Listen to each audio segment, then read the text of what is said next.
65ಕ್ಕೆ ಬಂದು ಕೂತಿದ್ದಾರೆ. ಎಲ್ಲಿ ಆರಂಭದಲ್ಲಿ ಬಿಜೆಪಿಯವರು ಮುನ್ನಡೆಯಲ್ಲಿದ್ದರು, ಎಲ್ಲ ಸೀಟ್ಗಳು ಕೂಡ ಕಾಂಗ್ರೆಸ್ಗೆ ಕನ್ವರ್ಟ್ ಆಗಿದೆ.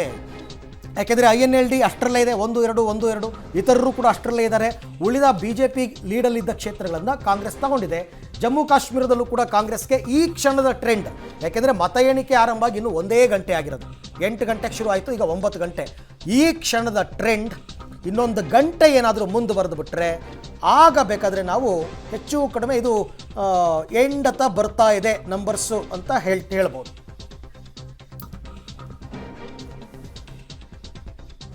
ಓಕೆ, ಈ ಎಲ್ಲ ವಿಚಾರಕ್ಕೆ ಸಂಬಂಧಪಟ್ಟಂತೆ ನನ್ನ ಜೊತೆ ಮಾತನಾಡೋದಕ್ಕೆ ಅತಿಥಿಗಳು ಕೂಡ ನನ್ನ ಜೊತೆ ಜಾಯ್ನ್ ಆಗ್ತಾ ಇದ್ದಾರೆ. ಮೊದಲನೇದಾಗಿ ಕಾಂಗ್ರೆಸ್ನ MLC ಆಗಿರ್ತಕ್ಕಂಥ ನಾಗರಾಜ್ ಯಾದವ್ ಅವರು ಬಂದಿದ್ದಾರೆ. ಸರ್ ನಮಸ್ಕಾರ, ಕಾರ್ಯಕ್ರಮಕ್ಕೆ ತಮಗೆ ಸ್ವಾಗತ. ಬಿಜೆಪಿ ಮಾಜಿ MLC ಅಶ್ವಥ್ ನಾರಾಯಣ್ ಅವರಿದ್ದಾರೆ. ಸರ್ ತಮಗೂ ಕೂಡ ನಮಸ್ಕಾರ, ಕಾಂಗ್ರೆಸ್ಗೆ ಇದಕ್ಕೆ ಸ್ವಾಗತ ಕಾರ್ಯಕ್ರಮಕ್ಕೆ. ಇನ್ನು ರಾಜಕೀಯ ವಿಶ್ಲೇಷಕರಾಗಿ ನಮ್ಮ ಜೊತೆ ಯಾವಾಗಲೂ ಕೂಡ ಜಾಯ್ನ್ ಆಗ್ತಿರ್ತಾರೆ ಶಂಕರ್ ಶೆಟ್ಟರು. ಸರ್ ನಮಸ್ಕಾರ, ತಮಗೂ ಕೂಡ ಕಾರ್ಯಕ್ರಮಕ್ಕೆ ಸ್ವಾಗತ. ಮೊದಲಿಗೆ ನಾನು ನಾಗರಾಜ್ ಯಾದವ್ಗೆ ಕಂಗ್ರ್ಯಾಚುಲೇಷನ್ಸ್ ಅನ್ನ ಹೇಳ್ಬಿಡ್ತೀನಿ. ಯಾಕೆಂದ್ರೆ ಎರಡೂ ರಾಜ್ಯಗಳಲ್ಲಿ ನಿಮ್ಮ ಪಕ್ಷ ಅಧಿಕಾರದ ಚುಕ್ಕಾಣಿಯನ್ನ ಹಿಡಿತಕ್ಕಂಥ ಸಂದರ್ಭ. ಸರ್, ಇದು ನಿರೀಕ್ಷಿತನ ಹೇಗೆ ಅಂತ ನಿಮ್ಮ ವೈಯಕ್ತಿಕ ಅಭಿಪ್ರಾಯ ನಾನು ಮಾತನಾಡ್ತೀನಿ.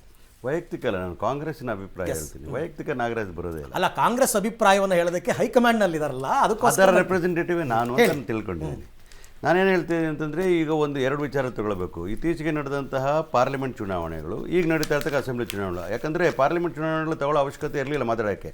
ಆದರೂ ಈ ಚುನಾವಣೆಯಲ್ಲಿ ಮಾತಾಡಬೇಕಂದ್ರೆ ಮೋದಿಯವರು ಒಂದು ಫ್ರಂಟ್ ರನ್ನರ್ ಆಗಿ ಅವರೇ ಎಲ್ಲ ಕ್ಯಾಂಪೇನ್ಗಳನ್ನ ನೇತೃತ್ವ ವಹಿಸ್ಕೊಂಡಿರ್ತಕ್ಕಂಥವ್ರು. ಯಾವ ಮಟ್ಟಕ್ಕೆ ಹೋಗಿದ್ರು ಅಂತಂದರೆ, BJPನೂ ಅವಶ್ಯಕತೆ ಇಲ್ಲ, RSS ಅವಶ್ಯಕತೆ, ನನ್ನ ನೋಡಿ ಮತ ಕೊಡಿ ಅಂತ ಹೇಳಿದಂಥ ಚುನಾವಣೆಗಳು 2 ಚುನಾವಣೆಗಳು ಅಂತ ಹೇಳ್ತಾ ಇದ್ದೀವಿ. ಒಂದು ಹರಿಯಾಣ ಮತ್ತು ಕಾಶ್ಮೀರ ಚುನಾವಣೆಗಳು ಮತ್ತು ಪಾರ್ಲಿಮೆಂಟ್ ಚುನಾವಣೆಗಳು, ಎರಡರಲ್ಲೂ ಕೂಡ ಅವ್ರು ಫೇಲ್ ಆಗಿರ್ತಕ್ಕಂಥದ್ದನ್ನು ನೋಡಿದ್ದೇವೆ. ಅವ್ರಿಗೆ 63 ಸೀಟುಗಳು ಮೈನಸ್ ಆಗ್ತದೆ ಪಾರ್ಲಿಮೆಂಟ್ ಎಲೆಕ್ಷನಲ್ಲಿ. ಅವ್ರು ಎಕ್ಸ್ಪೆಕ್ಟೇ ಮಾಡಿರಲಿಲ್ಲ. ಎಲ್ಲ ಸಮೀಕ್ಷೆಗಳು ಉಲ್ಟಾ ಹೊಡೆದಿದ್ದ ನಾವು ನೋಡಿದ್ದೇವೆ. Everybody var shocked. Exit poles completely out of control ಇರೋದು. ಅದಕ್ಕೋಸ್ಕರ ಎಕ್ಸಿಟ್ ಪೋಲ್ ಬಗ್ಗೆ ನಾನು ಇವಾಗ ಟೀಕೆ ಮಾಡೋಕ್ಕೆ ಹೋಗೋದಿಲ್ಲ. ಯಾಕಂದರೆ ಎಕ್ಸಿಟ್ ಪೋಲ್ ನಿನ್ನೆವರೆಗೂ ನಡೀತು. ಇವತ್ತು 8 ಗಂಟೆ ಮೇಲೆ ವಾಸ್ತವಾಂಶಗಳು, ರಿಯಾಲಿಟಿಗಳು ಬಂದಿರ್ತವೆ. ನಿನ್ನೆವರೆಗೂ ಸೂಚನೆಗಳು, ಈಗ ಸತ್ಯಾಂಶಗಳು ಹೊರಗಡೆ ಬಂದಿರತಕ್ಕಂಥದ್ದು. ಸೂಚನೆ ಏನು ಬಂದಿದೆ ಈಗ ಅಂತಂದರೆ, 1 ಅವರಿಂದ ನಾಡಿರ್ತಕ್ಕ ಕೌಂಟಿಂಗಲ್ಲಿ ನೋಡಿದಾಗ ಅದು ಹರಿಯಾಣದಲ್ಲಿ ಕ್ಲೀನ್ ಸ್ವೀಪ್ ಆಗ್ತಕ್ಕಂಥದ್ದು. ಅದು 70 ಸೀಟುಗಳು ದಾಟತಕ್ಕಂಥ ನಮ್ಮ ಲೆಕ್ಕಾಚಾರ ಇದ್ದಿದ್ದು ಅದರ ಹತ್ತಿರಕ್ಕೆ ಬರ್ತಕ್ಕಂಥ ನಾವು ನೋಡಿದ್ದೇವೆ. ಹಾಗಾಗಿ ಅಲ್ಲಿರ್ತಕ್ಕಂಥ ಮೊದಲನೇದಾಗಿ ಹೇಳಬೇಕಾದ್ರೆ ಒಂದು ನಾವು ಪಕ್ಷದ ಸಂಘಟಿತ ಹೋರಾಟ ಇರಬೇಕು. ಇನ್ನೊಂದು ಹೇಳಬೇಕಾದ್ರೆ ಆಂಟಿ ಇನ್ಕಂಬನ್ಸಿ ಎಲ್ಲರಿಗೂ ಹೋಗಿತ್ತು ಅಂತಂದ್ರೆ 10 ವರ್ಷಗಳ ಆಡಳಿತದಲ್ಲಿ ಮಣ್ಣು ಮುಗಿಸೋ ಕೆಲಸ ಆಗಿರ್ತಕ್ಕಂಥದ್ದು. ಇನ್ನು ಜಮ್ಮು ಕಾಶ್ಮೀರ ನಿಮ್ಮ ಮಾತಿಗೆ ಉತ್ತರ ತಗೊಂಡು ಜಮ್ಮು ಕಾಶ್ಮೀರಕ್ಕೆ ಬರ್ತೀನಿ ಸರ್. ಒಂದೊಂದಾಗಿ ತಗೊಳ್ಳೋಣ. ಅಶ್ವಥ್ ನಾರಾಯಣ ಎಕ್ಸ್ಪೆಕ್ಟ್ ಮಾಡಿದ್ರೆ ಸರ್, ಈಗ ಒಂದು ಆರೋಪ ಅವ್ರು ಮಾಡಿದ್ರು, ಮೋದಿ ಅವರೇ ಎಲ್ಲಾ ಜವಾಬ್ದಾರಿ ಹೊತ್ಕೊಂಡು ಮಾಡಿದ್ದಕ್ಕೆ ಹಿನ್ನಡೆಯಾಗಿದೆ, ಜನ ಅದನ್ನ ಒಪ್ತಾ ಇಲ್ಲ ಅಂತ. ನೋಡಿ, ಹರಿಯಾಣದ್ದು ನಾವು ಮಾತಾಡಬೇಕು ಅನ್ನೋದಾದರೆ, ಅಲ್ಲಿ ಪಾರ್ಲಿಮೆಂಟ್ ಚುನಾವಣೆ ಬಗ್ಗೆ ಅವರು ಉಲ್ಲೇಖ ಮಾಡಿ, ಪಾರ್ಲಿಮೆಂಟ್ ಚುನಾವಣೆಯಲ್ಲಿ 10 ಲೋಕಸಭಾ ಕ್ಷೇತ್ರದಲ್ಲೂ 10 ರ್ಯಾಲಿಯನ್ನು ಪ್ರಧಾನಮಂತ್ರಿ ನರೇಂದ್ರ ಮೋದಿಯವರು ಮಾಡಿ, ಈ ಸಲ ನಡೆದಂಥ ಚುನಾವಣೆಯಲ್ಲಿ 5 ರ್ಯಾಲಿಗಳನ್ನು ಅವರು ಮಾಡಿದ್ರು. 5 ರ್ಯಾಲಿಗಳು ಎಲ್ಲೂ ಸಹ ಮೋದಿಯವರು ಈ ಸಲ ಒಂದು ಕಂಡೀಷನ್ ಆಗಿದೆ, ಎಲ್ಲೂ ನನ್ನ ಫೋಟೋನ ಯೂಸ್ ಮಾಡಿ ಪೋಸ್ಟರ್ಸ್ ಹಾಕಬಾರ್ದು, ನನ್ನ ಹೆಸರು ಮೇಲೆ ಚುನಾವಣೆಗೆ ನೀವು ಹೋಗಬಾರ್ದು, ಸ್ವತಃ ನಿಮ್ಮ ಅಭಿಪ್ರಾಯದ ಮೇಲೆ ನಿಮ್ಮ ಲೀಡರ್ಶಿಪ್ ಮೇಲೆ ಚುನಾವಣೆಗೆ ಹೋಗಬೇಕು. ಇದು ಇವತ್ತೆಲ್ಲ ಹೇಳಿದೆ, 2019 ಚುನಾವಣೆಯಲ್ಲೇ ಹೇಳಿದ್ರು, ಮೋದಿ ಚುನಾವಣೆ ಆಗಬಾರ್ದು, ಪಾರ್ಟಿ ಚುನಾವಣೆ ಆಗಬೇಕು. ಈ ಸಲ ಮೊನ್ನೆ ನಡೆದಂಥ ಚುನಾವಣೆ ಅದೇ ರೀತಿ ಹರಿಯಾಣದಲ್ಲಿ ನಡೆದಿರ್ತಕ್ಕಂಥ, ಇಲ್ಲವರು ಪೋಸ್ಟರ್ಸ್ ಇಲ್ಲ, ಕೇವಲ 5 ರ್ಯಾಲಿ ಮಾಡಿದ್ದು. ಸ್ಥಳೀಯ ಲೀಡರ್ಶಿಪ್ನಲ್ಲಿ ಚುನಾವಣೆ ನಡೆದಿರ್ತಕ್ಕಂಥ 10 ವರ್ಷದ ಆಡಳಿತದಲ್ಲಿ ಸಹಜವಾಗಿ ಯಾವುದೇ ಅಲ್ಲಿ ಕಾಂಗ್ರೆಸ್ ಇರಲಿ ಅಥವಾ BJP ಇರಲಿ ಅಥವಾ ಮತ್ತೊಂದು ಪಾರ್ಟಿ ಇರಲಿ, ಸಹಜವಾಗಿ ಒಂದು ಆಡಳಿತ ವಿರೋಧಿ ಅಲೆ ಬರ್ತಕ್ಕಂಥದ್ದು ಸಹಜ. ಈ ಸಲ ಒಂದು ಆಡಳಿತ ವಿರೋಧಿ ಅಲೆ ಇರತಕ್ಕಂಥದ್ದು ಇದ್ರ ಮೇಲೆ ಈ ಸಲ ನಮಗಲ್ಲಿ ಸ್ಥಾನಗಳು ಕಡಿಮೆ ಆಗಿರ್ತಕ್ಕಂಥ. ಶಬೀರ್, ಬಿಜೆಪಿ ಆಡಳಿತದ ವೈಫಲ್ಯದ ಸಂಪೂರ್ಣ ಲಾಭ ಹರಿಯಾಣದಲ್ಲಿ ಕಾಂಗ್ರೆಸ್ಗೆ ಆಗಿದ್ದು ಸ್ಪಷ್ಟವಾಗ್ತಾ ಇದೆ. ಆಮೇಲೆ ಜಮ್ಮು ಕಾಶ್ಮೀರದ ವಿಚಾರಕ್ಕೆ ಬರೋದಾದ್ರೆ ನಾನ್ ಬಿಜೆಪಿ ಗವರ್ಮೆಂಟ್ ಫಾರ್ಮೇಷನ್ ನ ಚಾನ್ಸಸ್ ದಟ್ಟವಾಗಿದೆ. ಮಮತಾ, ಬಿಜೆಪಿಯ ವಿರುದ್ಧ ಒಂದು ಜನಾಭಿಪ್ರಾಯ ಕಳೆದ ವಿಧಾನಸಭೆ ಚುನಾವಣೆ ಸಂದರ್ಭದಲ್ಲೇ ಆಗಿತ್ತು. ಯಾಕೆ ಅಂದ್ರೆ ಬಿಜೆಪಿ ಕಳೆದ ವಿಧಾನಸಭೆ ಚುನಾವಣೆ ಸಂದರ್ಭದಲ್ಲೂ ಕೂಡ ಒಂದು ಬಹುಮತವನ್ನ ಪಡೆದಿರಲಿಲ್ಲ. ಜೆಜೆಪಿ ಜೊತೆಗೆ ಸೇರ್ಕೊಂಡು ಮೈತ್ರಿಯನ್ನ ಮಾಡಿಕೊಂಡು ಏನು ಸರ್ಕಾರವನ್ನ ರಚನೆ ಮಾಡುವಂತ ಕೆಲಸವನ್ನ ಮಾಡಿತ್ತು.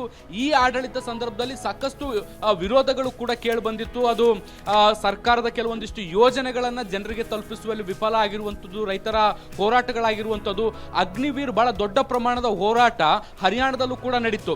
ಈ ಒಂದು ಡ್ಯಾಮೇಜ್ ಅನ್ನ ಕಂಟ್ರೋಲ್ ಮಾಡಲಿಕ್ಕೆ ಸರ್ಕಾರಿ ಹುದ್ದೆಗಳಲ್ಲಿ ನೇಮಕಾತಿಗಳಲ್ಲಿ 10% ಮೀಸಲಾತಿಯನ್ನು ಕೂಡ ಘೋಷಣೆ ಮಾಡುವಂತಹ ಕೆಲಸವನ್ನ ಸರ್ಕಾರ ಮಾಡಿತು. ಆದ್ರೆ ಅದನ್ನ ಅನುಷ್ಠಾನಕ್ಕೆ ತರುವಲ್ಲಿ ವಿಫಲ ಆಯಿತು. ಹೀಗಾಗಿ ಇದು ಪೈಲ್ವಾನ್ಗಳ ವಿಚಾರಕ್ಕೆ ಸಂಬಂಧಪಟ್ಟಂತೆ ಸಾಕಷ್ಟು ಏನು ಹೋರಾಟಗಳು ನಡೆದವು. ಈ ಎಲ್ಲಾ ಅಂಶಗಳು ಕೂಡ ಬಹಳ ದೊಡ್ಡ ಪ್ರಮಾಣದ ಆಡಳಿತ ವಿರೋಧಿ ಅಲೆಯನ್ನ ಸೃಷ್ಟಿ ಮಾಡುವಲ್ಲಿ ಏನು ಯಶಸ್ವಿಯಾಗಿರುವಂಥದ್ದು. ಇದ್ರ ಜೊತೆಗೆ ಕಾಂಗ್ರೆಸ್ ಇದನ್ನ ಸಮರ್ಪಕವಾಗಿ ಬಳಸ್ಕೊಳ್ತಾ ಹೋಗಿರುವಂಥದ್ದು ಇವತ್ತು ಕಾಂಗ್ರೆಸ್ಗೆ ಹರಿಯಾಣದಲ್ಲಿ ಈ ಫಲಿತಾಂಶ ಬರಲಿಕ್ಕೆ ಕಾರಣ ಆಗಿರುವಂಥದ್ದು. ಮಮತಾ, ಶಂಕರ್ ಶೆಟ್ಟಿ, ಎಕ್ಸಿಟ್ ಪೋಲ್ ನಲ್ಲಿ ಇದ್ದಂತಹ ಬಹುತೇಕ ಟ್ರೆಂಡ್ ಇಲ್ಲಿ ನಮಗೆ ಇವತ್ತಿನ ಚುನಾವಣಾ ಫಲಿತಾಂಶದಲ್ಲಿ ಕೂಡ ಕಾಣಿಸ್ತಾ ಇದೆ. ಬಿಜೆಪಿಗೆ ವಾಟ್ ವೆಂಟ್ ರಾಂಗ್, ಕಾಂಗ್ರೆಸ್ಗೆ ಆಡೆಡ್ ಅಡ್ವಾಂಟೇಜ್ ಏನಾಯ್ತು ಅಂತ?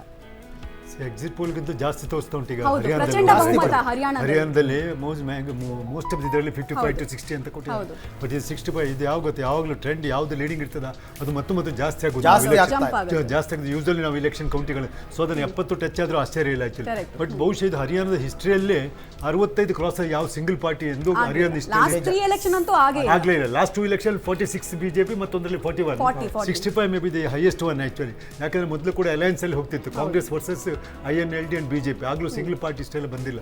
ಇದು ಭಾರಿ ಬಹುತ. ಇಲ್ಲಿ ದೊಡ್ಡ ಪ್ರತಿರೋಧ ಇದ್ದದಲ್ಲಿ ನಾವು ಹೇಳ್ತೇವೆ ಕಿಸಾನ್, ಜವಾನ್, ಪೈಲ್ವಾನ್ ಅಂತ. ಯಾಕಂದ್ರೆ 3 ಜನದ್ದು ಭಾರಿ ವಿರೋಧ ಇತ್ತು ಆಕ್ಚುಲಿ. 3 ಜನದ ಭಾರಿ ವಿರೋಧ ಇತ್ತು.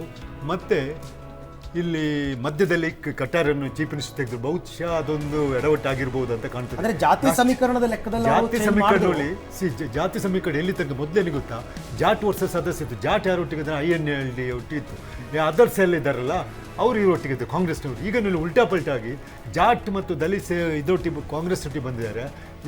ಈ ಅದರ್ ಕಾಸ್ಟ್ ಉಂಟಲ್ಲ OBC, ಅವರು BJP ಸಪೋರ್ಟ್ ಮಾಡಿದ್ದಾರೆ ಈ ಎಲೆಕ್ಷನ್. ಈ ಏರಿಯಾದಲ್ಲಿ ಉಂಟಲ್ಲ ರೂರಲ್ ಅಂತೂ ಸಿಕ್ಕಾಪಟ್ಟೆ ಪ್ರತಿರೋಧ ಇತ್ತು ಆ್ಯಕ್ಚುಲಿ ಹರಿಯಾಣದಲ್ಲಿ. ಬಹುಶಃ ಇದು ಈ ರೀತಿ ರಿಸಲ್ಟ್ ಒಂಥರ ಎಕ್ಸ್ಪೆಕ್ಟ್ ಇತ್ತು. But 65 very good number actually. But ಇದರಲ್ಲಿ ಈಗ ಪುನಃ ಚೀಫ್ ಅದು ಈಗ ಇನ್ನು ಇದು ಹುಡ್ಡ ಇದ್ದಾರಲ್ಲ, ಅಪ್ಪ ಮಗನಲ್ಲಿ ಕಾರ್ಬಾರ್, ಭೂಪಿಂದರ್ ಹುಡ್ಡ ಮತ್ತು ದೀಪಂದರ್ ಹುಡ್ಡ ಅಂತ ಅವ್ರದ್ದೇ ಕಾರ್ಬಾರ್. ಬಹುಶಃ ಈಗ ಇನ್ನು 65 ಇದ್ದ ಮೇಲೆ ಅಲ್ಲಿ ಚೀಫ್ ಮಿನಿಸ್ಟರ್ ಸ್ವಲ್ಪ ಕಂಟೆನ್ಷನ್ ಇತ್ತು. ನಿಮ್ಗೆ ಗೊತ್ತಿರೋ ಶೈಲಜಾ ಕುಮಾರಿ ಬಾರಿ ಇವಾಗ ನಮ್ಮ ಉಸ್ತುವಾರಿ ಸುರ್ಜಿವಾಲನ್ನು ಒಂದು ಹ್ಯಾಟ್ ಹಾಕಿದ್ರು. ಕಡೆಗೆ ಸುರ್ಜಿವಾಲ ಮಗನನ್ನು ಕಂಟೆಸ್ಟ್ ಮಾಡಿಸಿದ್ರು ಅಲ್ಲಿ ಹರಿಯಾಣದಲ್ಲಿ, ಮಗ ಕಂಟೆಸ್ಟ್ ಮಾಡ್ತಾ ಇದ್ದಾರೆ. ಸೊ ಇಷ್ಟು ಮತ್ತು ಮೋಸ್ಟ್ ಆಫ್ ದಿ ಸೀಟ್ಸ್ ಹುಡ್ಡ ಹೇಳಿದವರಿಗೆ ಕೊಟ್ಟರು. ಸೊ ಈಗ ಆಲ್ಮೋಸ್ಟ್ ಈ ರಿಸಲ್ಟ್ ನೋಡುವಾಗ ಹರಿಯಾಣದಲ್ಲಿ ಕಾಂಗ್ರೆಸ್ ಮೆಜಾರಿಟಿ ಬರೋದು ಗ್ಯಾರಂಟಿ, ಮತ್ತೆ ಭೂಪಿಂದರ್ ಹುಡ್ಡ CM ಆಗೋದು ಗ್ಯಾರಂಟಿ. ಅಲ್ಲ, ಮುಖ್ಯಮಂತ್ರಿ ಆದಿಯಾಗಿ ಎಲ್ಲ ಸಚಿವರು ಕೂಡ ಹಿನ್ನಡೆಯಲ್ಲಿದ್ದಾರೆ ಅಂತಂದ್ರೆ ಅದನ್ನ ಯಾವ ಪರಿಪ್ರಮಾಣದಲ್ಲಿ ಅಲ್ಲಿ ಆಂಟಿ ಇನ್ಕಂಬೆನ್ಸಿ ಇರಬೇಕು ಅಂತಕ್ಕಂಥದ್ದನ್ನ ವೇವ್ ಅಲ್ಲಿ ಸುನಾಮಿ ಅಂತ ಹೇಳ್ತಾರೆ ಕೆಲವು ಸಲ. ಅದೇ ರೀತಿ ಒಂದು ಸುನಾಮಿ ಬಂದ್ಬಿಟ್ರೆ ಎಲ್ಲ ಮಿನಿಸ್ಟರ್ಗಳು ಕೊಚ್ಕೊಂಡೋಗಿ ನಾವು ಡೆಲ್ಲಿನಲ್ಲಿ ಆಮ್ ಆದ್ಮಿ ಅವ್ರು ಗೆದ್ದಾಗ ನಾವು ನೋಡಿದ್ವಿ ಇದೇ ತರ. ಹೌದು, ಒಂದ್ಸಲ ಒನ್ ಸೈಡೆಡ್ ವೇವ್ ಆದಾಗ ಉಂಟದು. ಅದು ಎಲ್ಲರೂ ಚೀಫ್ ಮಿನಿಸ್ಟರ್ ಸೋಲೋ ಕೆಲವು ಸಂದರ್ಭಗಳನ್ನು ಕಂಡಿದ್ದಾರೆ. ಈಗ ಇದರಲ್ಲಿ ಚೀಫ್ ಮಿನಿಸ್ಟರ್ ಉಳಿತಾರ ಅಥವಾ ಅವರು ಸೋಲ್ತಾರ ಹಿನ್ನಡೆ. ಕರೆಕ್ಟ್ ನೋಡಿ, ನಾನು ನೋಡಿಲ್ಲ ಅದನ್ನು. ಇನ್ನು ಹಿನ್ನಡೆ. So CM also May loose ಅಷ್ಟೇ. ಯಾಕಂದ್ರೆ ಅದೊಂದು ಭಾರಿ ಆಶ್ಚರ್ಯ ಹರಿಯಾಣದಲ್ಲಿ ಈ ರೀತಿ. ಯಾಕಂದ್ರೆ ಹರಿಯಾಣದಲ್ಲಿ ಮೊದಲಿಂದ BJP ಸ್ಟ್ರಾಂಗ್ ಹೋಲ್ಡ್ ಇಲ್ಲ. ಅವ್ರು ಆಕ್ಚುಲಿ BJP INLD ಸಪೋರ್ಟ್ ಅಲ್ಲಿ ಅವ್ರ ಸೆಕೆಂಡ್ ಪಾರ್ಟಿಯಲ್ಲಿ, first party INLD Devi Lal Chautala ಎಲ್ಲ ಇರುವಾಗ ಇವರು ಸಪೋರ್ಟ್ ಮಾಡಿದ್ರು. ಕಡೆಗೆ ಅವ್ರು ಜೈಲು ಹೋದ್ಮೇಲೆ ಅಪ್ಪ ಮಗ ದೇವಿಲಾಲ್ ಇವರು ಚೌಟಾಲ ಮತ್ತು ಅವ್ರ ಮಗ ಅಭಯ್ ಸಿಂಗ್ ಜೈಲಿಗೆ ಹೋದ್ಮೇಲೆ ಇವ್ರು ಅವ್ರು ಸಾಹಸ ಬೇಡ ಅಂತ ಹೊರಗೆ ಬಂದರು ಆ್ಯಕ್ಚುಲಿ ಜೈಲು. ಸೊ ಅಲ್ಲಿಂದ ಇವ್ರು ಸ್ವಂತ ಪಾರ್ಟಿ ಕಟ್ಟಿದ್ರು. ಮೋದಿ ವೇವಲ್ಲಿ ಫಸ್ಟ್ ಟೈಮ್ ಇವರು ಉದ್ಭವ ಆದದ್ದು. ಮೋದಿ 2014 ಯಾವಾಗ ಮೋದಿ ಅವ್ರು ಗೆದ್ರ ಆ ಒಂದು ವೇವಲ್ಲಿ ಇವರು 2014 ಸಿಂಗಲ್ ಪಾರ್ಟಿ ಮೆಜಾರಿಟಿಯಾಗಿ ಬಂದರು. Next election 2019 single party majority 7 seat ಕಡಿಮೆ ಆಯ್ತು, 41 ಬಂತು. 6 ಸೀಟ್ ಕಮ್ಮಿ ಆಯಿತು. ಸೊ ಆ 6 ಸೀಟಲ್ಲಿ ಏನು ಗೊತ್ತಾ, ಅವ್ರು JJP ಒಟ್ಟಿಗೆ ಮೈತ್ರಿ ಮಾಡ್ಕೊಂಡು ಈ ಸಲ ನೋಡಿ JJPಗೆ ನನಗೆ ಒಂದು ಪ್ರದೀಪ್ ಅಗರ್ವಾಲ್ ಅಂತ ಆಕ್ಸಿಸ್ ಮೈ ಇಂಡಿಯಾ ಕೇಳೋದು JJPಗೂ 1 ಸೀಟ್ ಬರಲ್ಲ, INLDಗೂ 1 ಸೀಟ್ ಬರಲ್ಲ ಅಂತ ಕೇಳಿದ್ದಾರೆ. ಅಷ್ಟು ಪರ್ಫೆಕ್ಟ್ ಅವ್ರು ಹೇಳಿದ್ದಾರೆ. ಇಟ್ ವಿಲ್ ಟಚ್ 65, 58 to 65 ಅಂತೇಳಿ. ನಾನು ಅವ್ರದ್ದು ಫಾಲೋ ಮಾಡಿ ಲಾಸ್ಟ್ ಪಾರ್ಲಿಮೆಂಟಲ್ಲಿ ಅವ್ರದ್ದು ಸರಿಯಾಗಿಲ್ಲ, ತಪ್ಪಾಗಿದೆ. ಮೊದಲು ಅವ್ರು ಇದಕ್ಕೆ ಮಾಡ್ತಿದ್ರು ಇಂಡಿಯಾ ಟುಡೇಗೆ, ಆಕ್ಸಿಸ್ ಮೈ ಇಂಡಿಯಾ ಅಂತ ಪ್ರದೀಪ್ ಅಗರ್ವಾಲ್ ಆಲ್ಮೋಸ್ಟ್ ಅವ್ರ ಪಾರ್ಟಿ